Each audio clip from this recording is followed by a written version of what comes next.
Ready? No. You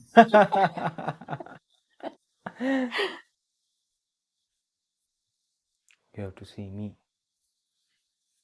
So I'm looking at you. Yeah. So, I'm not looking at the camera. yes. Okay. So it will be more easy for you. Right? But before that, Are you asking any questions to help along, or you want me am I to just... ask? I can ask you. But before that, you need to say that. It's called that. Oh my goodness. I forgot it. One chance. one chance? You got only one chance. Oh. Once in a lifetime. If I don't like it, we'll have to do it again. We'll do it again, but you got only one chance, one video, that's it. Okay. Do I look alright? I don't look at this. Perfectly fine, don't worry. Indian people will watch you, don't worry.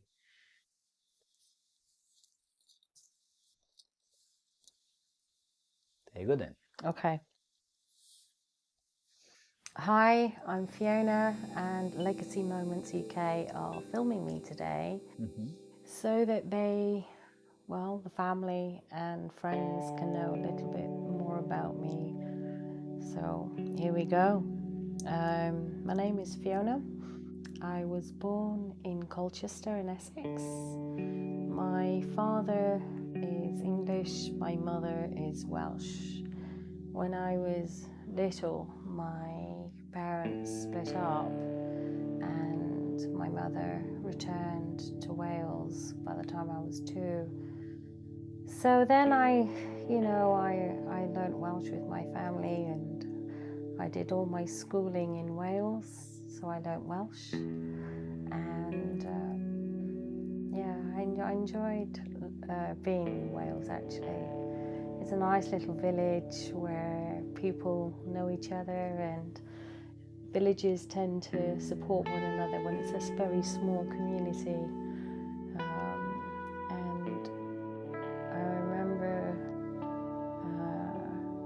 learning that we have this saying in Wales. We have a lot of bad weather in Wales, and we have this saying that there's no such thing as bad weather, only the wrong clothes.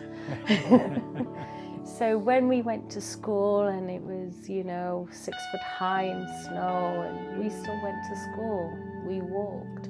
School was about at least a mile away, and I used to walk my siblings and myself to school, and there was no such thing as snow days, what children get today. So I'm a bit of a nerd. I enjoyed schooling, and I was very quiet in school actually. I would know the answers, but I would never tell the teacher what the answers were. I was very sit in the back and quiet, and if the teacher would ask you, oh so and so, what's the answer to that, and I'd be like, I wouldn't say anything.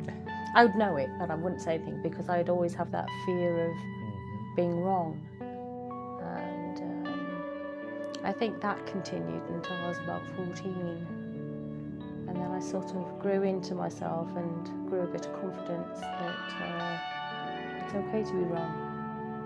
And sometimes it sometimes can be better, because then you can learn and find out what the right answers are and things like that. But once I started growing into myself and being a bit more confident about what I do know, things changed for me in school, and I thoroughly enjoyed learning about history and geography, and it sort of ignited especially geography. I always did well in geography.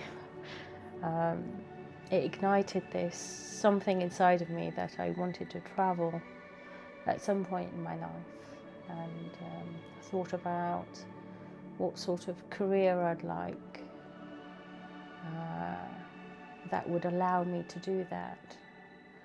Because I think when I was young, I always wanted to be a paediatrician, basically a children's nurse in a hospital somewhere, looking after newborns and stuff. But unfortunately, where I come from is a very poor village, if you like. parents didn't really have any money. They were never in a position to support me in university or anything like that. I mean, it was a luxury that we couldn't afford. But I did manage to get to college, and I did the next best thing, which was the NNEB. It's classed as, still today actually, as the gold standard in childcare. And yeah, I passed that, and I was delighted that I'd passed that, because it then allowed me to work with children, which is something I was always passionate about. And yeah, I remember a friend, an ex-colleague actually. I was working in a discount store, and a colleague came in with my certificate to say that I'd passed, and I remember just running around the shop going, I passed, I passed. It was quite a moment for me, and I remember that. And I then had a phone call from the local primary school that I went to actually, and they said to me, oh, Fiona, we have a position here for you, should you like to join us in September? And I took it on board. And what was funny was I was working with the staff at this school who taught me in primary. It was very weird, me addressing them as Mrs. Owen or whatever. And I still had to do that when I was joining them. It was very surreal. And I was then known as Miss Brown. And I was there for a good 5 years. And I taught in my second language, which it was a struggle at first because of the confidence of it all, but I did enjoy it and I learnt a lot. And what was lovely was the children. Some of the children actually who are in their 30s now still remember me, because we now have Facebook. But I have them on Facebook and they still remember me as Miss Brown. Sometimes they still call me Miss Brown. Wow. which is an honour really, because I think, you know, on life's journey there are certain people that you remember. You remember your favourite teacher, or you remember your favourite work colleague, or something. You take something from each job, if you will, that you positively take with you, and they remember that, and I feel quite honoured, especially when they contact me on Facebook with photos. I was like, oh no. So that's quite nice. What I really like is I do have a passion for books, and I remember asking my parents when I was younger. The only thing I wanted was a book for Christmas, and books were very expensive years ago, and my mum saved up for a book for me this one year. I still actually have it somewhere, and it's called Little Women by Louisa May Alcott. It's a classic, and so when I was 6 I was reading a classic, and I made an effort to read this book every Christmas. It was like my Christmas book, and I thoroughly enjoyed it. I really wanted to. I made sure, because it was special. My mum saved up for this, so this was one of my special books, and I think that was my first introduction to reading some classics. Yeah, I really enjoyed that.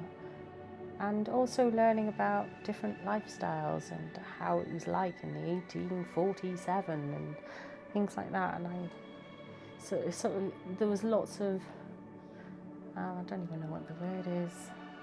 There was an ignition and a passion for, you know, period dramas and being in a different sort of lifestyle, if you will. You know, dancing in posh frocks and and how they lived many years ago. And again, history, love history. I did my project actually on World War II. I enjoyed that at school. The examiners, my project was huge, and I had all sorts of, they weren't passports, they were called identity cards. And, you know, they didn't have money for eggs and milk and stuff. The eggs they had was like this powdered type egg, and they had rationing books and things like that. And I managed, because I lived in a small village, that the village helped me along with my project, because some of them had original identity cards and lots of different products they had, and badges and all sorts of things that went into my project. And I remember the school asking me, please can we keep your project so that the examiners in Cardiff can use it as a benchmark for other projects, and I agreed to it. And I think I regret it a little bit, because I really wanted it back. And I was very proud of that project, but I never got it back. And I think part of me still wants it back, because I was quite proud of it, and I'd like to have shown other friends and stuff my project, but I doubt I'll get it back now. I mean, it'd be lovely if I could, but I doubt it. It's been 40 odd years. But yeah, I remember that in primary school. I've always loved learning and learning new things and learning languages and things like that. I remember leaving, once I got my driving licence and my passport, I endeavoured to leave Wales. So I left in my 20s, and I went down to London, and I started this nannying world of mine that was beginning to happen for me. And it was like, oh, London, I'm going to London on my own. It was quite scary, but I was still sort of happy about doing it. And it was a massive difference moving to the capital city from a very small village on Anglesey. And almost lonely, because you didn't know anyone. But then I discovered that there was this nannying world out there, where other expats and other nannies from different villages around the UK, and they all meet and they all go drinking and they all do this, and it's like, wow, I kind of like this. You know, yeah, it's this new learning thing of working in different places, which was really good. My first job, however, didn't really work out very well. I was working for a lord and lady, actually, and she was very much, oh yeah, darling, can you do such and such? And it wasn't really much to do with the children, and I didn't really like that very much, and I didn't like how she spoke down to me and thought of me as someone lesser important than herself. Let's just say that we had words, and I decided to leave. And I then found this amazing family through an agency, and they were French. It was funny how they started, actually, because I remember going to this pub in Dorking, and I met this gentleman, and we spoke about how professionally that I would work for him, and how I'll teach his children, teach them English, because I'm all about teaching children. That's always been my way of working. And he said to me, Rebecca, you start with us tomorrow, huh? And I was like, oh no, I have to give some notice at work first, at least a month's notice. And they said, oh, but my wife is coming tomorrow. And I was like, oh no, I've got this job and I'm going to have to say no to this job. So I got the job and lost the job in about 30 seconds. And I was devastated that I felt that this job was going to be special then. Anyway, I couldn't take on this job because I couldn't start the next day. And so I went back to the agency and worked for someone else for a bit, and it didn't really work out. I wasn't very happy in that job. So the agency called me back. This is like 6 weeks later. And they said, Fiona, do you remember the French family you worked for? I said, oh, yes. I said, they're still looking. I went, oh, really? And I was like, where are they? And when can I meet them? They said, tomorrow. So I went to Dorking, back to Dorking. And I met the wife of this gentleman that I met 6 weeks ago. And she said she'd meet me at the station. And she looked at me and she said, she's looking, and I'm looking at her and I'm thinking, is that her? She looks French. And she looked at me again and I looked at her, and then a load of people came in. I was thinking, it's got to be her. The station cleared and it was only her there, and I went, are you Mrs. O'Lenion? And she went, are you Fiona? I went, yes. And she went, oh, c'est bien. And she gave me a hug. We went back to the house and I basically knew then straight away that this is my job. This is the one. This is going to be good. And I did start the next day. I literally went back to where I was. I got my stuff and I moved in. It was that simple. I remember seeing these two beautiful girls with curly hair, and they spoke no English and very little French because they were very little. And I was like, okay, I can do French. I was like, ah, but d'accord, pas problème, hein? So I ended up learning pidgin French, if you like. They taught me French, I taught them English, and we had this very special bond from day one. And you know what's beautiful about that job? The girls are in their 30 now. They're in their 30s, and we still have this bond. And every year we meet up.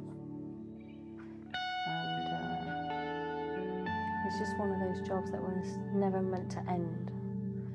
Unfortunately, me living with them did end when we were living in France, because my father took ill and he was very poorly. I remember having that conversation with his consultant, saying, Fiona, you need to be back for your father. And I was devastated that my father was ill, but I was also devastated that I'd have to leave this amazing family, the job that was never meant to end. And I remember telling them, I have to leave and I have to go tomorrow. We were, it was hard to make that decision, but there was no question of me having to go back to Wales to support family, and at least to be back in the UK so that I could earn money. So I took a job in London, and it wasn't as special as the one I just left, but it allowed me to earn money and travel back to Wales every weekend. I remember doing a 60-hour plus week, finishing on a Friday, driving 6 hours up to Anglesey on a Friday night, and taking my father the next day for an 8-hour dialysis session in the hospital because his kidneys were failing, and sorting him out there and driving around the shops for my mum. She couldn't drive. Our nearest shop is 20 odd miles away. And you know, supporting family that way. I have a disabled sister as well who I had to support and sort out her care, and I used to do that every single weekend, and then Sunday night drive another 6 hours back to London, do another 60-hour week, and that was repetitive for 18 months, and that broke me mentally and physically and emotionally. But I would do it again if it meant having my dad back. That was really, really hard. Unfortunately, my father passed away around my birthday, which was really, really difficult. And yeah, that was really hard.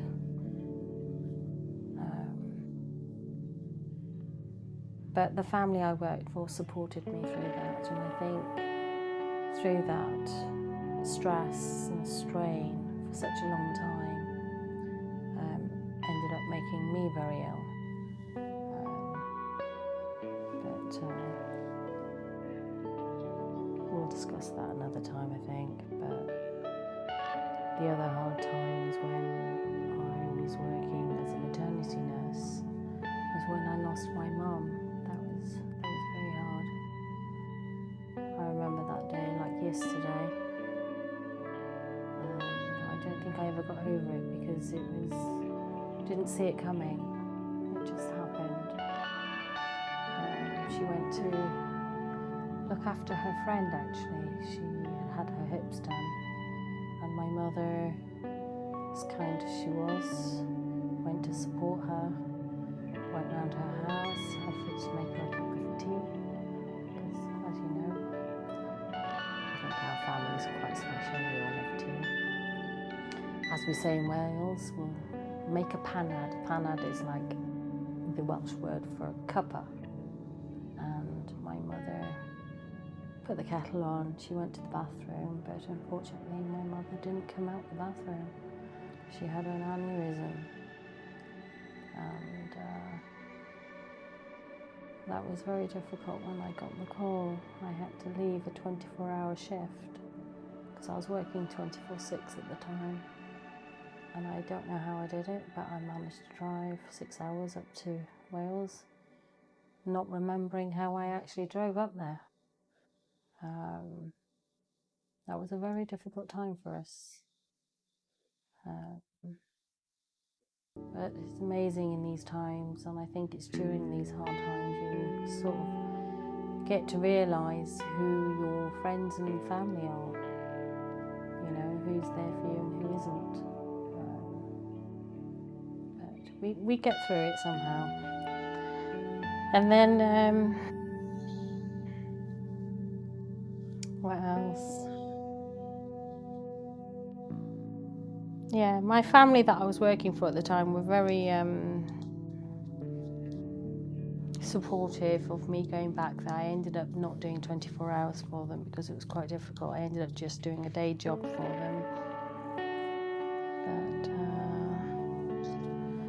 sorry, I'd written a few notes down. That's all right. I knew I'd forget a few things. But, yeah.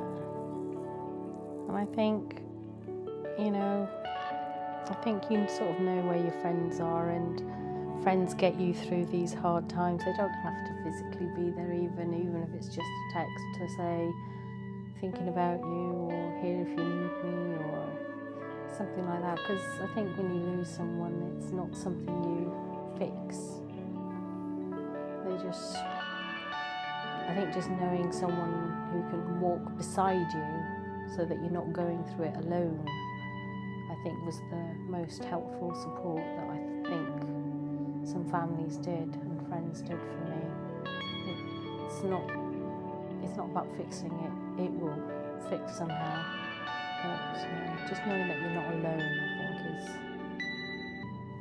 think was enough.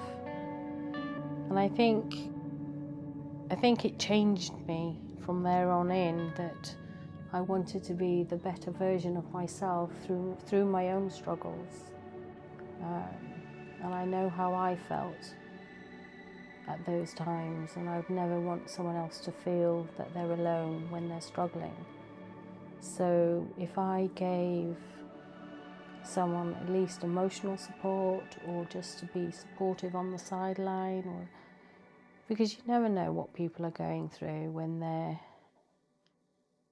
you don't know what people are going through. So I think if you could be the best version of yourself and just always be kind, because this world is, well, let's face it, it's quite, what's the word?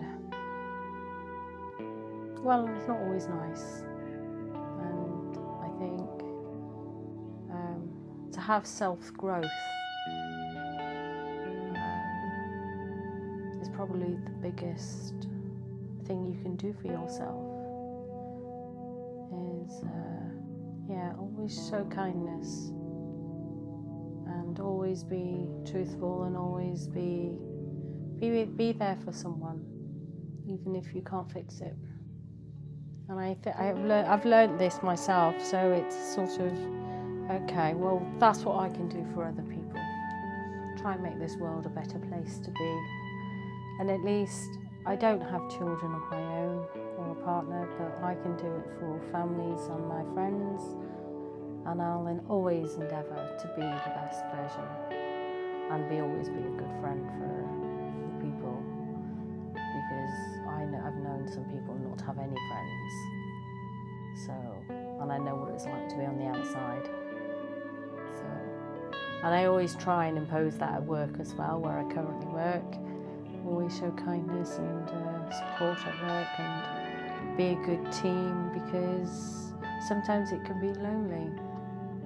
And if you're new and you're starting somewhere new and you feel like an outsider, you always want that one person to show kindness and say, look, we're a team, we've got you. Do you know what I mean? And I think that, and it sort of brings them out a bit, that they can have that little confidence knowing that they at least have one friend, you know. And then if they feel happy at work, they'll always endeavour to do their best. And that's all you can expect, is everyone to do their best. So in life, you know, that's sort of my philosophy on life, and hope that we can build a brighter future, because let's face it, the world's not kind out there, and at least we can have little pockets of goodness everywhere. And you know, if we can have people, hopefully people, it will rub off on other people, that they can show a little kindness to someone, and hopefully we can start a little relay of goodness going around, you know. But that's where my mind is. But yeah, I think that's all I've got to say for now, I think. Yeah. So I think my lasting legacy for other people is to just always be kind. So my legacy to all my family and friends is look out for one another. Always.